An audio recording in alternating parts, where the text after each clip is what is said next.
Howdy folks, good day to you. Welcome back. Looks like we got a Toyota Highlander Limited. Customer stage check engine lights on. It runs very rough in stalls and it does several other things and they think it's all related. Let's go ahead and power this thing on and see what's going on with it. Starting engine now. Whoa. Yeah, this isn't cool. I'm just gonna go straight into the shop. We're not driving this car anywhere. It sounds like it is running on half of an engine. Very, very rough. Okay, power brake assist is almost non-existent here. Maybe there's a huge vacuum leak. Oh, I forgot. 230,001 miles on the odometer. How about that? Shut you down. Now there's some parts on the seat over here. I wonder what we have. A couple things. Some import direct, looks like some sensors. And what is this? A solenoid. All right. Okay, this looks like a variable valve timing solenoid. It's a used part. This was in the box, so I'm assuming they changed this already. Next, I'm going to assume these are camshaft position sensors. Let's see what we have here. Sure are. Okay. Is this a new one? Nope. It's got oil on it. All right. Well, we've already loaded the parts cannon, and that didn't seem to fix the problem. Let us pop an Ingsy hood and see what's going on down there.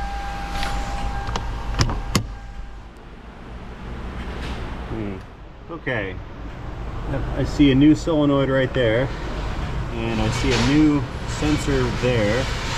So something tells me this is our affected area. But what I'm wondering about is that lack of brake assist. And I can see here that the vacuum line is not broken or detached. I wonder if it's got a cam that's like locked in the full advanced position or something like that. Let's restart it and see what's going on. Now when I pulled this in, I thought I heard a vacuum leak from somewhere, so I'm gonna go and restart this since we know it has oil in it, and we're gonna see if I can't hear it from over here. It may just be a huge vacuum leak. We'll see. Start.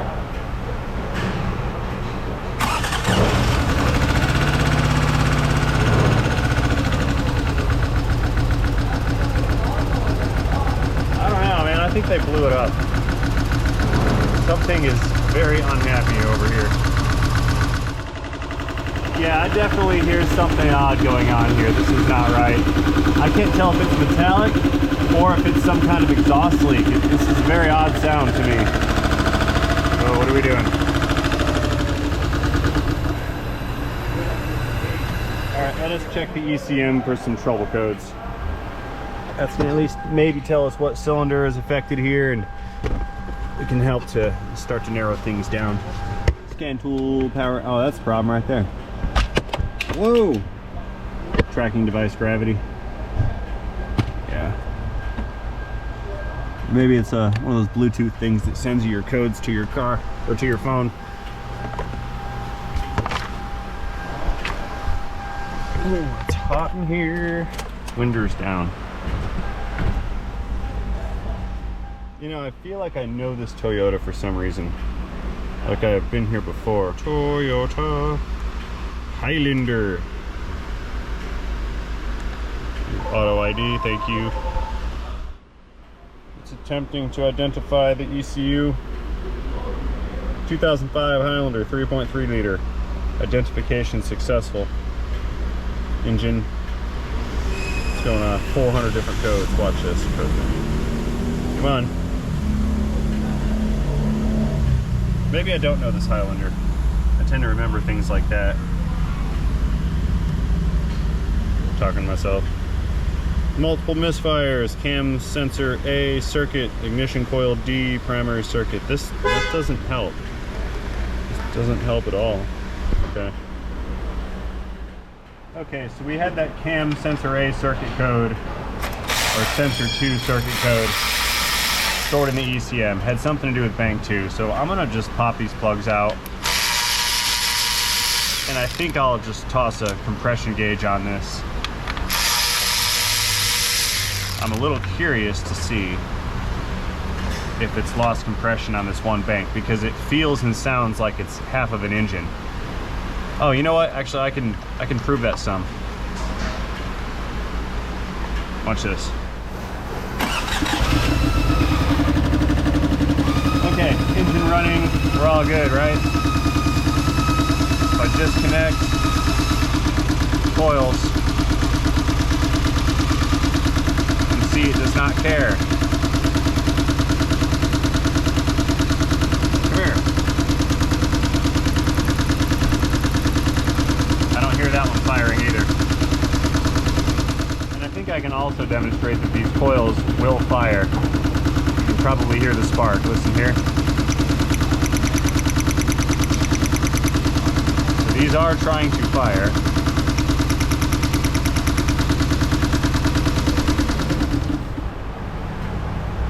Shutting down. Now let's pull these spark plugs out.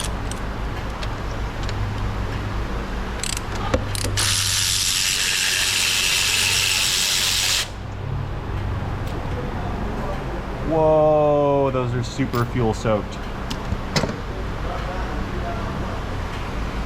You see the gloss on them? That's not good. That's covered in fuel.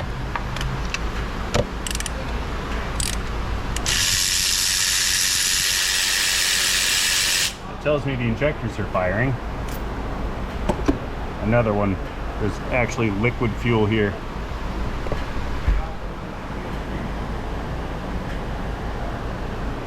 Hot.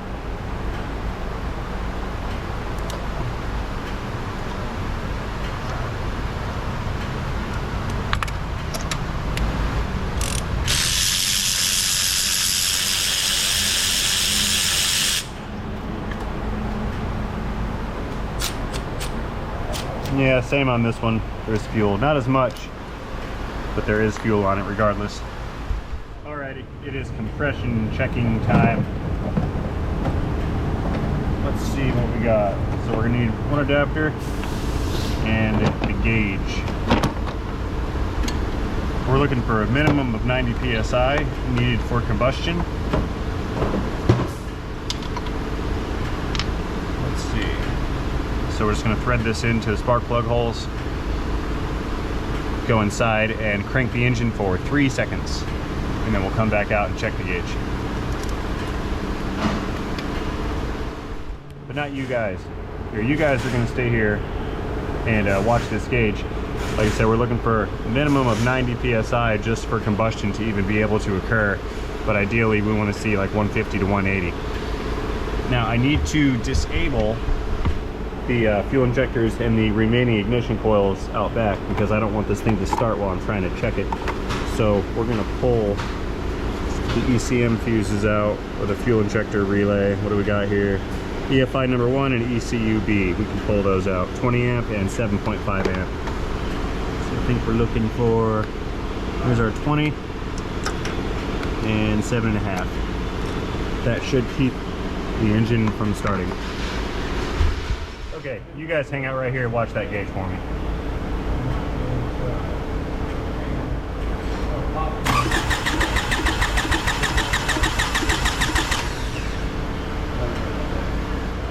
Oh, not good. What are we at? 60 pounds? Okay. Try the next one.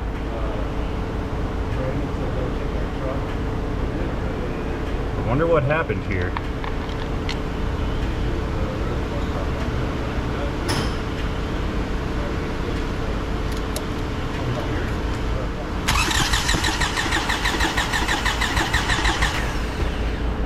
You got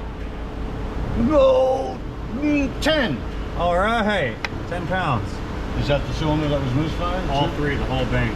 The whole bank is shot? The whole bank is out, yep.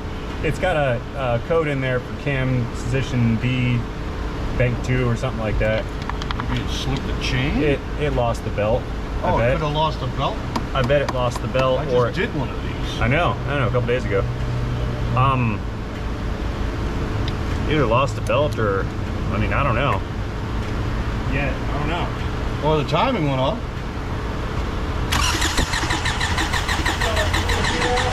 Yep. It's a little better. 25. Yeah. Well, I had 60 on this one, so I guess that was 60, right. 10, and 20. Something like that. Junk. I think it died. Yeah, I usually just pulled a relay, which I think was I pulled this one. whatever fuse out. I use these. Okay, backing up. I think next, and mostly just because it's very easy to get to, I think I want to pop this cover off and just take a look at the valve train under here and make sure we didn't lose like a cam phaser or something like that. We're going to get through this rather quickly because there's not much that's going to happen under here other than an inspection. Uh-oh. My pin flew out of my wobbly. Gotta go fix that. Yeah, I know. If you didn't use your wobble extensions on an impact, they wouldn't do that. Well, 10 years later, it's still good. But thanks for the advice. Man, you know, guys, I'm sorry. I was a little defensive and kind of salty with that comment. See, over the weekend and over the videos that I posted this weekend, I caught a truckload of anger, rage, and hate from who I would assume to be a new audience, because most of you guys don't talk like that. But man, people are cruel. Like, I lost some faith in humanity over this weekend. I mean, not that I had much to begin with, but you know, some of you people really showed me just how ugly an individual can be. I mean, you guys think it's okay to come on the internet and say things, personal things to people, knowing that you would never have the stones to say stuff like that to someone to their face. And you parade around on the internet like this is acceptable behavior. It's just disgusting, and bottom line is shame on you if you're one of those people.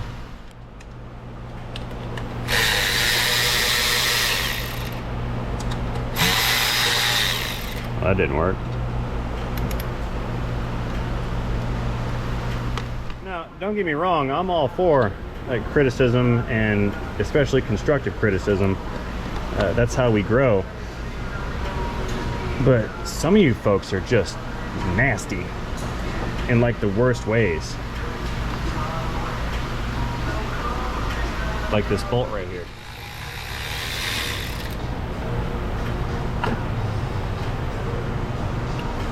I think that's all. No, I'm way off. Okay, last one.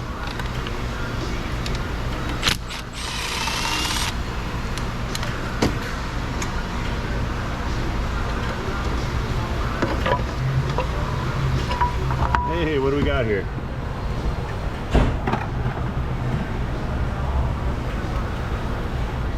You know, this operation right here is going to be a perfect example of that.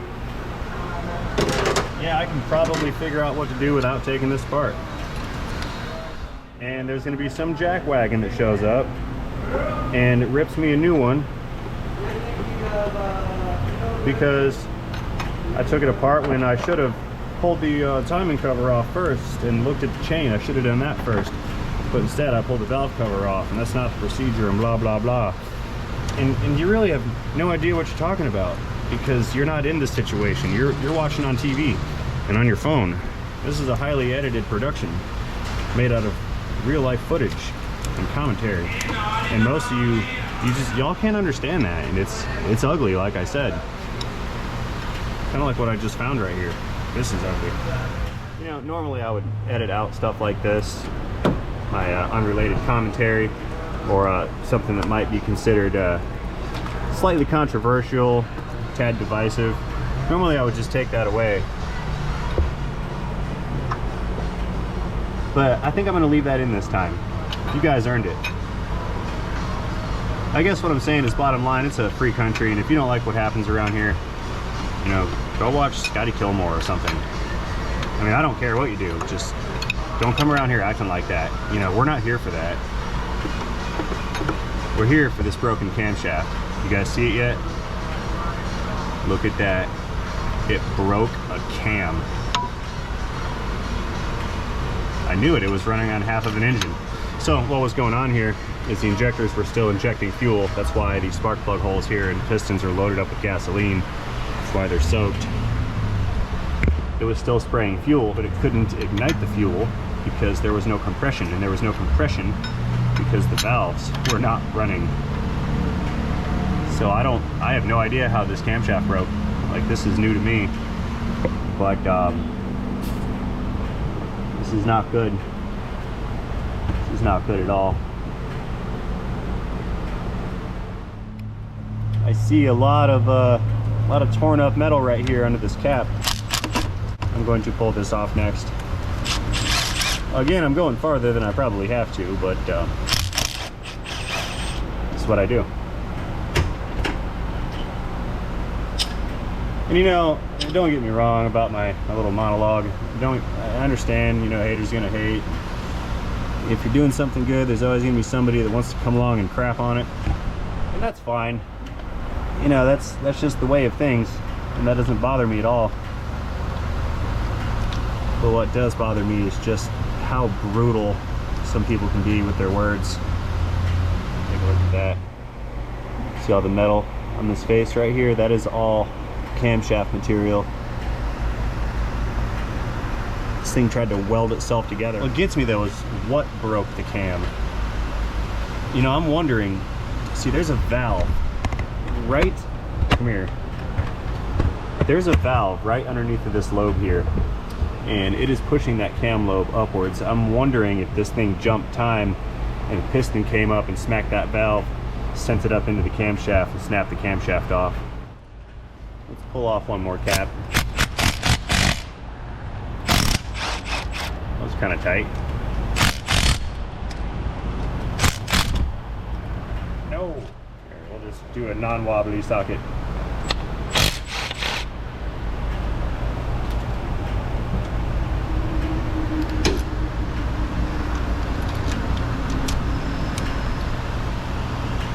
Oh yeah, even that one's a little torn up. Well, gone this far, might as well keep going.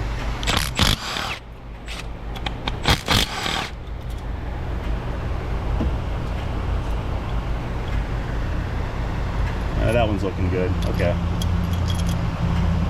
think that's all the carnage we're gonna find inside of here.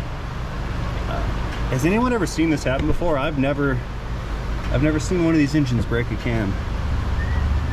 I'm gonna recommend we at least pull the cylinder head, replace the head. We need camshafts, we need a new timing set.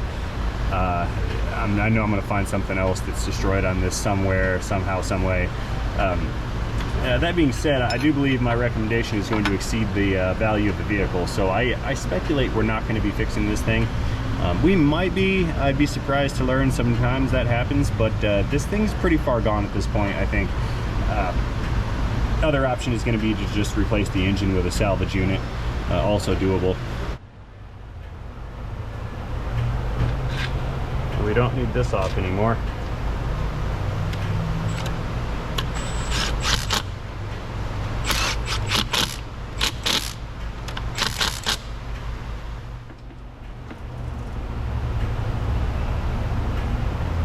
Pick.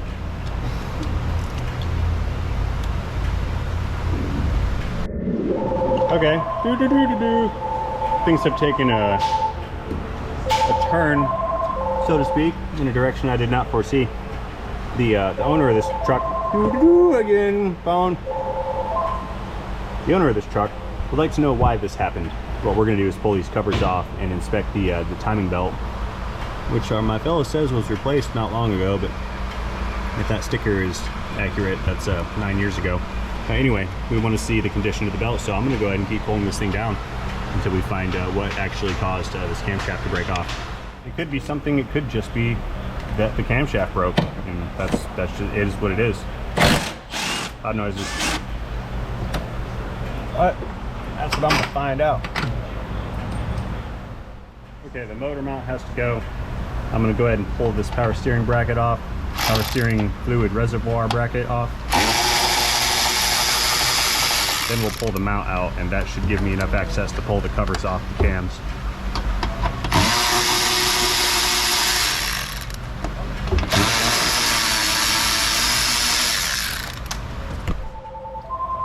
That didn't help much, did it?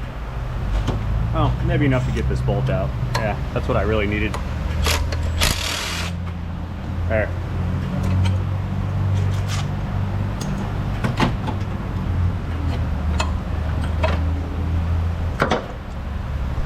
right there for now. This mount system's a little goofy. It's a series of little brackets on top of brackets, held together with brackets and bolts. That's a big one.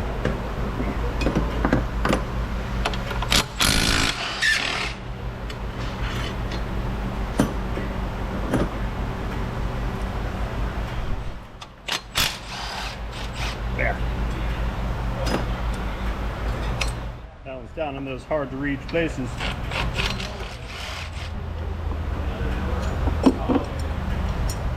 Okay, bracket under the brackets. Come out.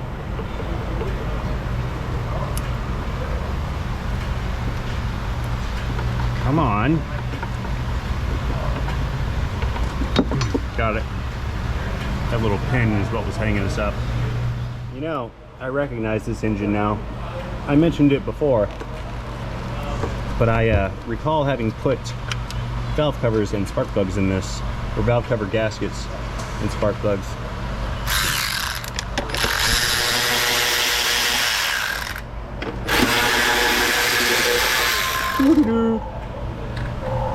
This is very familiar to me.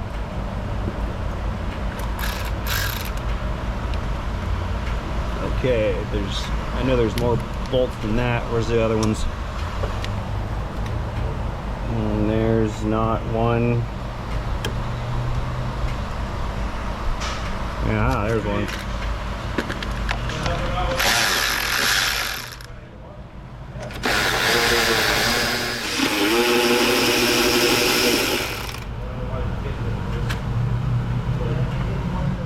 All right, there's one more nasty bolt, like way down yonder. I think I got her. There we go, that's the last one. Now our cover should come out of there. Come here. Let's see. Uh-oh, something happened in here.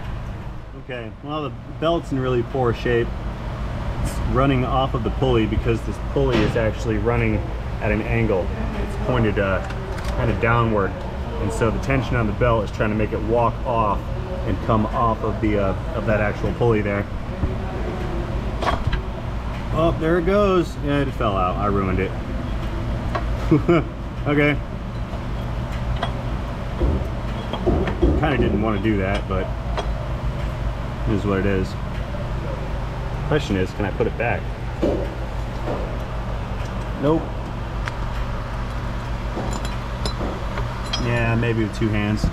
Oh, hey, look. I found something. There's a bolt sticking out down there. See that right there? That looks to just be for like a power steering pump or something, but still a bolt sticking out nonetheless. So cosmetically, this belt looks like it's in really good shape. I can get behind these components only being 6 months old. That either looks good. So I'd like to get way down so you guys can see where the tensioner is. It's super far. I'm going to try to do this. It might work, it might not. Can you see it? That metal stuff right there to the right of my finger. That's a mounted tensioner. And I did feel tension on it just before that pulley popped out of there, so I have to conclude that there's nothing under the timing cover that caused this failure. Again, I'm not really sure what caused it to happen, but something did. But I don't believe it was the belt or a belt failure. Now, it could have been something that happened during the installation. It's really tough to say.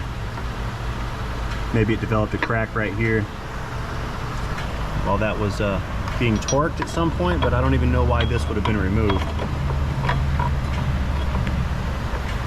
Come here. Can it come out? It's a negative. It's not going to come out. Now, this pulley was removed.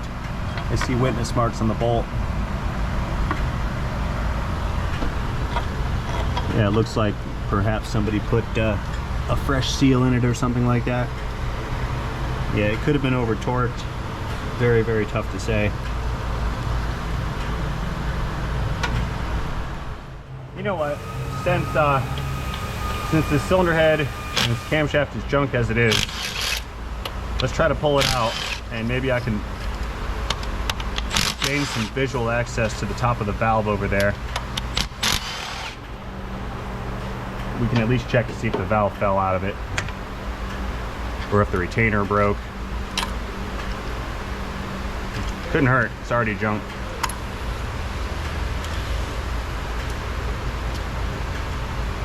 Come out, please. Okay.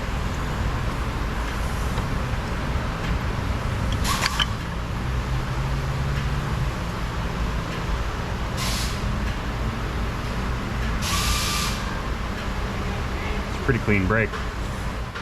All right, what we're interested in is the top of the valve here.